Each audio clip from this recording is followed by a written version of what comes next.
Bueno, arrancamos con la grabación, ¿eh? Así que va a quedar registrado para otras veces, doctor. Bueno, los dejo con el doctor Evia, chicos. Perfecto, doctor.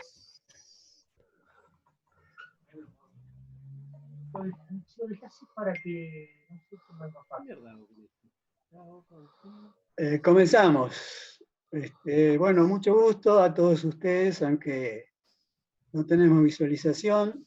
Es mi primera experiencia por esta forma de dar una charla. Que me genera cosas un poco parciales. Me parece que es como cuando uno ve un partido de fútbol sin espectadores.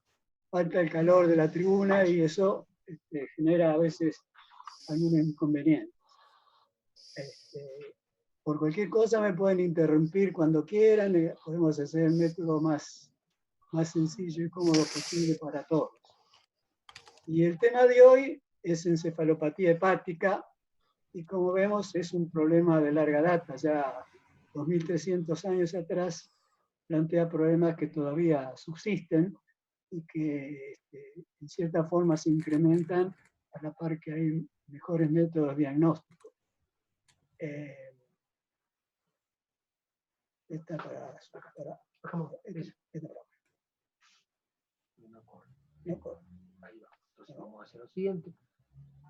Vamos a acá, si me parece. Y vemos qué pasa. A ver si va ahí. No quiero también correr. Ajá. Ahí va, ahí arrancó la corona. Bueno, como sabemos en esta lámina, obviamente, al hablar de encefalopatía hepática, el hígado es el órgano primario y siempre es muy importante tener en la mente algunos aspectos de la estructura del hígado, fundamentalmente la división entre todo el componente lobulillar, el componente de problemas técnicos. Sí, se voy a poner un poquito abajo. Le voy a ingresar. Oscar, hay una chica que está esperando. Sí, la estoy viendo, ya le doy el ingreso. Nos queda una alumna. Listo. Ahí sí. Como decía, el componente lobulillar, la vía biliar de sus más pequeños vasos hasta confluir y formar la vía externa. Quizá recordar más o menos rápidamente, dado que ustedes no han tenido experiencia aún en caracteres hospitalarios, la representación, digamos, cómo podemos, con el laboratorio, por ejemplo, inferir algunas alteraciones hepáticas, y que el lobulillo se expresa bioquímicamente por las alteraciones de las transaminasas. Con la parte biliar tenemos la fosfatasa alcalina, la 5-nucleotidasa y la gamma GT, que representan con distintas calidades de sensibilidad y especificidad. Y el otro componente muy importante es el fisiológico, dado que precisamente en el campo de la encefalopatía hepática, conocer algunos aspectos centrados quizá inicialmente en la función de la coagulación, o digamos mejor de la hemostasia primaria y secundaria, ayuda mucho para entender las alteraciones bioquímicas que se expresan en la insuficiencia hepática. Y el otro componente para esto es la existencia de shunts ortosistémicos, que son congénitos, muy poco frecuentes y adquiridos, muchos de ellos adquiridos a través de procedimientos quirúrgicos, y que estos shunts pueden ser intra y extrahepáticos, teniendo muchas veces complementos entre ambas formas de estos. Vamos acá. Vamos a ingresar. Una persona más que quedó afuera. La ingresamos. Ahí creo que debería correr fácil ahora. No corre. Vamos acá. Bueno, necesitamos siempre una definición, y yo diría que esta es una definición formal. Primeramente había sido postulada en el año 1988 por la Organización Mundial de Gastroenterología, y ya para el 2014, como ahí está escrito, hay acuerdo entre todas las asociaciones, que son varias, destinadas a los estudios de las enfermedades hepáticas, aceptar esta, como la pueden leer, la podemos repetir. Es decir, se define por una alteración difusa de la función cerebral, que tiene distintos componentes biológicos que luego vamos a mencionar, causado por insuficiencia hepática y o shunts intrahepáticos portosistémicos, clínicamente manifestado, como decimos, por un amplio espectro de anormalidades neurológicas y o psiquiátricas extendidas desde formas subclínicas al coma. Después veremos que uno puede definir, en términos ya operativos, una clasificación que nos va a tener que ayudar a, fundamentalmente, entender esta segunda parte de esto. O sea, primero que la encefalopatía es siempre un diagnóstico de exclusión. Y vamos a ver eso, las dificultades diagnósticas que se plantea, que es potencialmente reversible siempre que los tratamientos se apliquen adecuadamente en tiempo y forma. Y ahí vemos al final esto que llama un lema mayor, time is liver and brain, diciendo obviamente que en la medida que las cosas se reconozcan precozmente y ello permite un tratamiento más precoz en todas las situaciones de esto, las consecuencias perjudiciales para estos dos sitios son obviamente menores. ¿Pasa? Ay, con esto. No, no quiere. Okay. Entonces lo que hago es, acá aprieto ahí, vamos a pararlo y voy a... Una cosa que hay que entender también, porque muchas veces se usa como sinónimos el de encefalopatía con respecto a insuficiencia hepática. Yo creo que estos términos no son intercambiables. Obviamente la encefalopatía hepática siempre es una forma de insuficiencia hepática, pero no toda insuficiencia hepática es encefalopatía hepática. Fíjense, si tomamos las múltiples funciones del hígado, metabólicas, biosintéticas, almacenamiento, eliminación, etc., la encefalopatía hepática es solo una de ellas. De esta manera que cuando nos referimos de esto ahí, estamos representando esta definición que hemos acabado de mencionar. Fíjense, esto fue lo que se llama el Consenso de Viena. En el año 1998, una reunión de expertos en esa ciudad, el 10º Congreso Internacional, decidió presentar un proyecto para tratar de hacer algunos avances en los criterios diagnósticos y sobre todo en la estandarización de los diagnósticos, a proveerlo en varias categorías. Si uno mira todo esto parece muy complicado, pero tenemos una forma un poco más sencilla de analizar esto en la siguiente forma. Esto se define como una clasificación multiaxial en los cuales tenemos estas categorías que estoy señalando. Hay primeramente un tipo, de los cuales son 3, A, B y C. Cada uno es la letra, sigue para recordar la fisiopatología macroscópica de estas cosas. El tipo A es una encefalopatía hepática.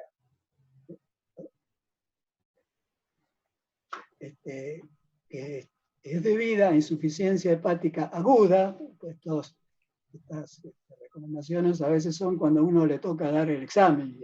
A veces grabamos un poco por nerviosismo. La B son de bypass, la palabra, es decir, asociada a shunts portosistémicos, pero sin existencia de una enfermedad hepática intrínseca. Y finalmente, la tercera es la que la C representa cirrosis, y entonces la encefalopatía hepática en esta circunstancia está asociada a hipertensión portal o a bypass portosistémico. Con el tiempo, uno puede agregar un cuarto tipo, que no es oficial, digamos. Hay discusiones, algunos autores importantes proponen desarrollar esta categoría, que sería ser la insuficiencia hepática aguda sobre crónica, ¿no? Donde tienen ahí una sigla, un acrónimo, mejor dicho, en inglés, postulando la existencia de como una nueva entidad, un nuevo síndrome, cosa que está muy en revisión en los últimos tiempos. Fíjense, aquí tenemos el tipo, y esto, después de la nomenclatura, existe una subcategoría. Como vemos ahí, tiene criterio primermente temporal, si es una encefalopatía episódica o si es persistente. Y si es episódica, si es precipitada, espontánea o recurrente. El precipitado se toma en referencia a un concepto que se llaman factores precipitantes, que después vamos a desarrollar mucho más intensamente, dado que son uno de los aspectos más importantes de entender la fisiopatología de esta entidad. Y en la persistente son categorizaciones de severidad. Si es leve, severa, y dependiente del tratamiento. Y finalmente queda una entidad que se llama la encefalopatía hepática mínima, que se define formalmente como aquellos individuos que están asintomáticos. Sin embargo, se sabe bien ya hace tiempo importante que en esta entidad, cuando se necesitan hacer test especiales, que son realizados realmente con aparatos, se pueden llegar a reconocer alteraciones, y este criterio es muy importante porque se supone que muchos pacientes casi viven permanentemente en este estado de encefalopatía hepática mínima. Los costados, el over y el cover en inglés, están representando más o menos lo mismo. Así que el over serían los sintomáticos y el cover esta clasificación de encefalopatía hepática mínima. Vamos a ver. Por eso, a mí me parece que es bueno dividir esto en contextos, porque uno puede analizar todo este problema, primero en un contexto clínico, segundo en un contexto fisiopatológico, y finalmente podría ser un contexto, yo diría, asistencial, cuando uno después de haber recorrido el aspecto más importante de la encefalopatía hepática, hace una conjunción para aplicando lo que hemos estado viendo precisamente a los tipos de encefalopatía hepática señalados en la definición formal. Fíjense, y esto era cuando yo era joven, el doctor Laudano, cuando dijo los años, está diciendo que yo soy un viejito. No, porque el cuarto año de medicina que usted ha iniciado este año, yo lo hice en el año 1964. Recuerdo esto porque para aquella época lo que uno debería responder en un examen que fuera de buena categoría a preguntarle sobre esto era que el contexto de encefalopatía hepática se puede analizar con la tríada de Adams y Foley del año 1949. Interesantes autores, cuando el señor Adams es Raymond Adams, que era neurólogo, fue el famoso neurólogo de Harvard, se llamaba en aquel momento, y Foley era un investigador en esto, y hicieron sus trabajos cursándose desde el Boston City Hospital, donde trabajaban, a un bar de enfrente que se llama La Taberna, donde hacían los papeles en el cual desarrollaron este esquema de definición clínica y electroencefalográfica. Es decir, es un síndrome clínico electroencefalográfico componente por tres componentes: manifestaciones neuropsiquiátricas, alteraciones electroencefalográficas y lo que ellos comenzaron a llamar el liver flap, haciendo un movimiento. ¿Sí? Sí, lo ven, allá arriba. Y ahora vamos a hablar un poco más extensamente de esto, que es flap, porque como las alas de los pájaros hacían así, que fueron perfeccionando, llamándolo flapping tremor, luego lo llamaron anisoasterixis y finalmente se quedaron con la palabra asterixis. Es una cosa que debemos aprender para toda la vida. En primer lugar, como decía el doctor Lanari, siempre es bueno aprender la etimología, porque nos da clara idea de los conceptos. Fíjense, la palabra asterixis tiene dos componentes. Es una palabra que viene del griego, como casi siempre todo. No sujetar, sostener. La partícula A es siempre no, es decir, sin, y perixis es postura. Es decir, que la asterixis es la incapacidad de mantener una postura fija. Entonces, semiológicamente lo analizamos de esta forma. Ponemos a los pacientes con una postura física, generalmente se hace en las manos, pero se puede hacer en otros sitios, en la lengua, en el pie. Hace más o menos 2 años tuvimos una paciente acá que tenía simultáneamente los 3 sitios, las manos, la lengua y los pies, y la hacemos poner con una hiperextensión hacia atrás, puede ser con los ojos abiertos, los ojos cerrados, y pedirle al paciente que mantenga las manos en esa posición. Y en el asterixis lo que van a empezar a notar es una caída irregular, es un procedimiento muy corto en cada sitio que está debido a la incapacidad adecuada de la acción de los extensores de la mano. Entonces vamos recorriendo así, por eso esto es el movimiento más habitual que se puede registrar con él.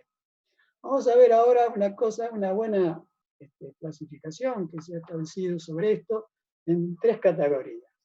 El asterixis bilateral, unilateral y lo que se llama el pseudoasterixis, que tienen diferencia muy importante entre los 3.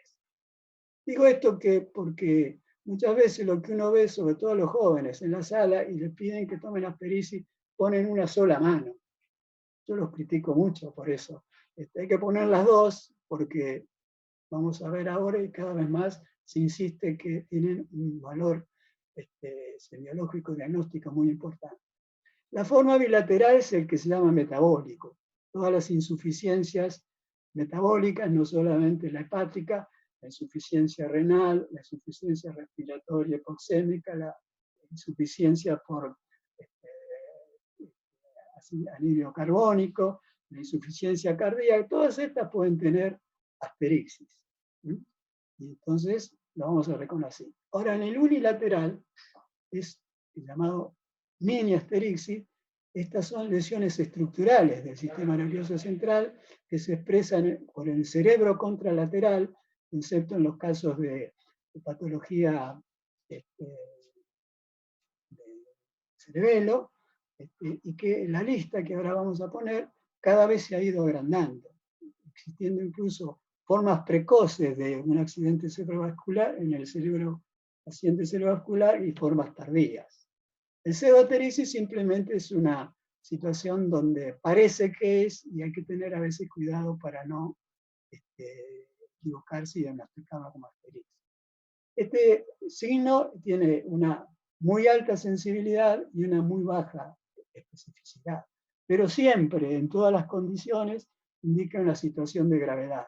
Algo grave le está pasando al paciente que encontramos cualquiera de las formas de asterixis.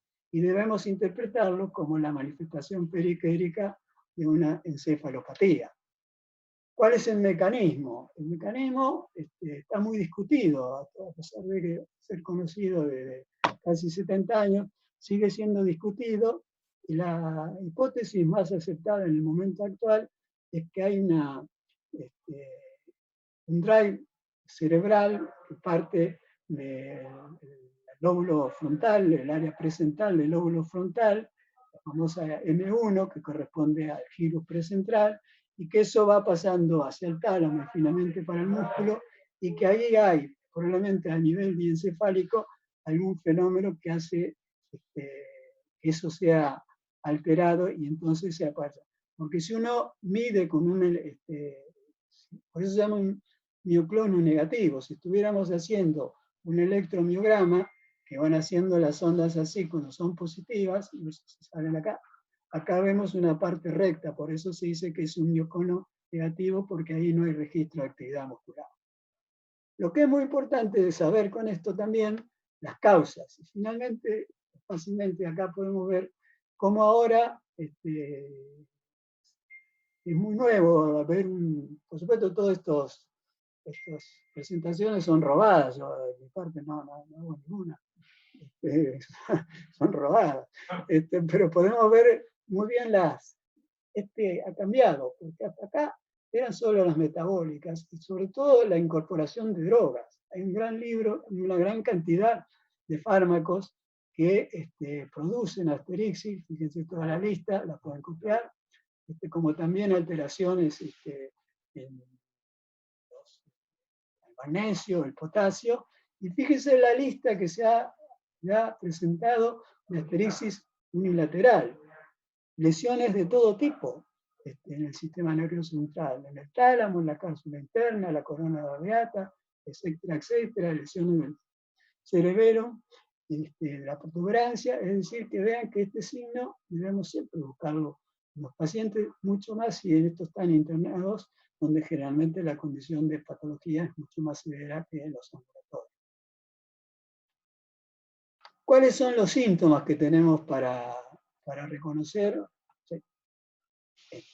la situación? Fíjese, en esta se ha clasificado, también robada esta de un sistema de mensaje médico que se llama UpToDate, que podemos presentar 4 categorías. Alteraciones en la conciencia, conductas anómalas, cambios de la personalidad y alteraciones neuromusculares. Yo creo que todas estas se tienen que dividir en dos grandes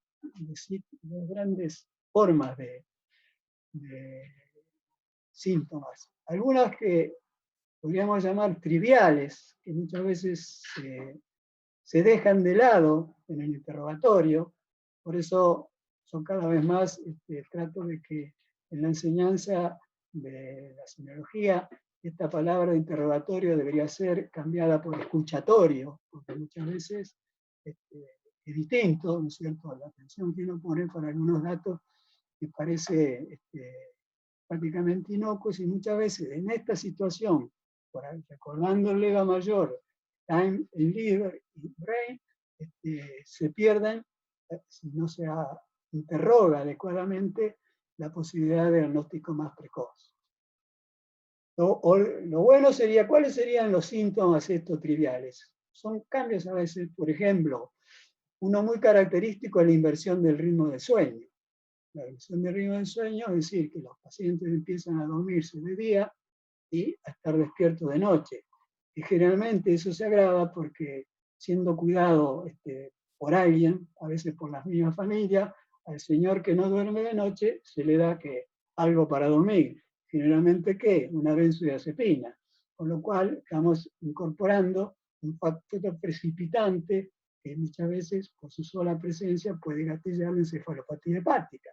Otros errores muy simples, a veces de cálculos, de números, de fechas, olvidos muy, muy sencillos que sobre todo el paciente de edad mayor, yo lo llamo viejo porque yo soy viejo con cualquier categoría, así que lo digo respetuosamente, los viejos, eso puede ser descartado y simplemente da la clave del diagnóstico.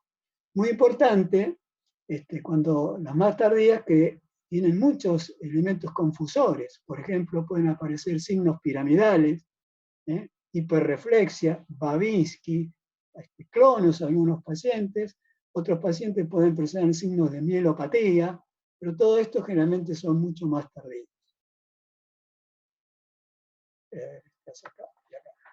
Generalmente la secuencia de esto empiezan, fíjense, un poco lo que estaba diciendo, trastornos del sueño, estados de euforia, depresión, desorientación, componente inapropiado, algunos individuos que dicen groserías, o mujeres que hacen exposiciones que uno esperaría que no ocurrieran, alcanzando ya un estado confusional, para lo cual tenemos un recurso diagnóstico bastante bueno, que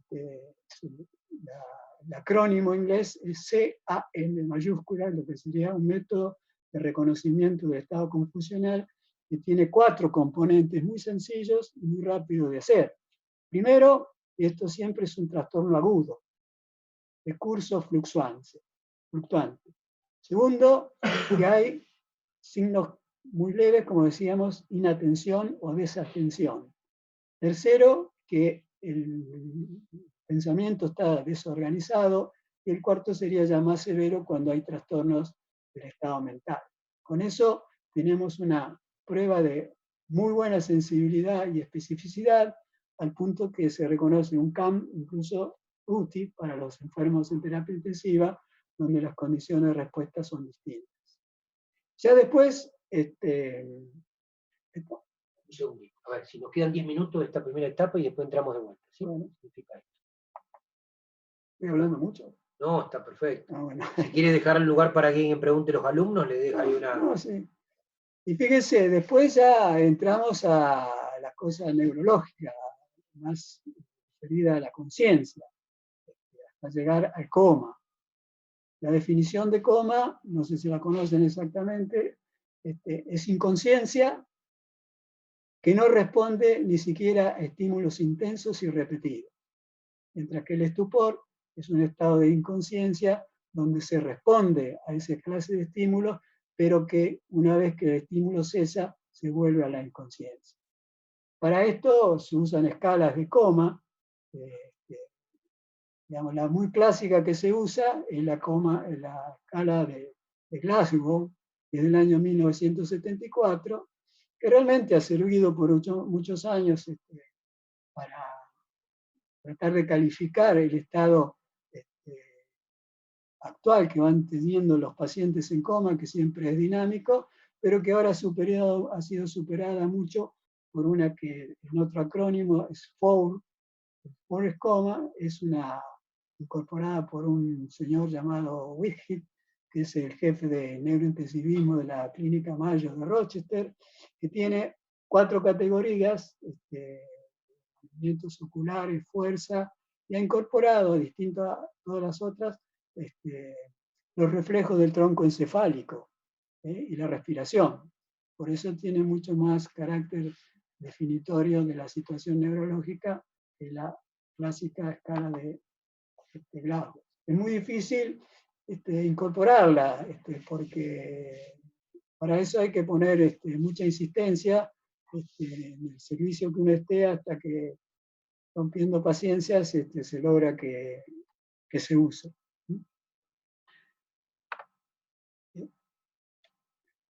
¿Cómo se puede calificar también la severidad del estado de un paciente que está cursando una encefalopatía hepática? Hay muchas también, quizás las más usadas criterios es esta de Westhaven, fue propuesta por Harold Kohn, que para los años 60, 70 fue quizá uno de los más famosos hepatólogos, escribió un libro sobre esto, que ven los grados, neurogrado, el componente intelectual, el componente neuromuscular, y el criterio SOMIC, que es una de las cosas nuevas, digamos, otro acrónimo, del léxico que se intenta incorporar. La S significa spectrum, O de neuro, la I de I y la C de cirrosis. Es decir, las alteraciones neuromusculares o neuroanatómicas que se verifican en estos pacientes y tienen pacientes. Yo creo que no sirve para nada esto, la verdad, para ser claro. No sé si los colegas opinan algo distinto, pero a mí me parece que esto no sirve para mucho.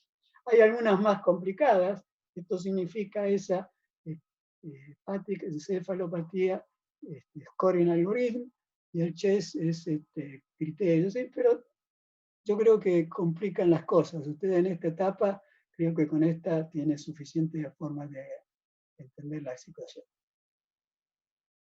Fíjense, acá esta es una escala simple de todo esto, ¿no es cierto? Podemos tener el estado mental, Asterix y electroencefalograma, los que describieron en 1949 en un artículo extraordinario, sacó el de Adams y Foley, porque todo lo que dijeron lo escribieron en 3 hojas. Así que realmente eso es tener capacidad de explicar. Nos tomamos del estado mental, ponemos las manitos y vemos, y ahora, para decir verdad, el electroencefalograma ha quedado bastante de costado. Primero porque a los neurólogos no les gusta hacer mucho estas cosas, los técnicos siempre tienen dificultades, el aparato siempre se rompe, digamos, y entonces así, pero conceptualmente es que la electroencefalografía, que fue introducida por Berger en 1929, lo que muestra en estos pacientes es la tendencia a la lentificación. Durante mucho tiempo, en todos los trabajos de encefalografía en encefalopatía hepática se describieran unas ondas que se llamaban trifásicas, que habían sido llamadas ondas de Bickford y Watt, pero esas han perdido también categoría, y quizás, como dicen algunos autores, uno de los mejores valores que puede tener el electroencefalograma en estos pacientes es detectar por ahí la existencia de un estado epiléptico asintomático. Es decir, cuando puede haber un estado epiléptico que no se reconoce por movimiento. Bien. Entramos ahora en lo que uno diría el contexto fisiopatológico, ¿no? Y reaparece nuevamente la doctora Sheila Sherlock. Como estaba recién con el doctor, que fue el punto de quiebre, digamos, de la hepatología, porque fue así la que cambió exactamente todo a partir del momento que empezó a conocerse con un libro que se escribió en el año 1995. Fue la primera que siguió haciendo sistemáticamente la punción biopsia hepática con aguja. Fue la primera que creó una unidad de hígado, creo yo, en Londres, donde trabajaba. Así que por eso fue... College. Sí, exactamente. Y por eso fue nombrada dama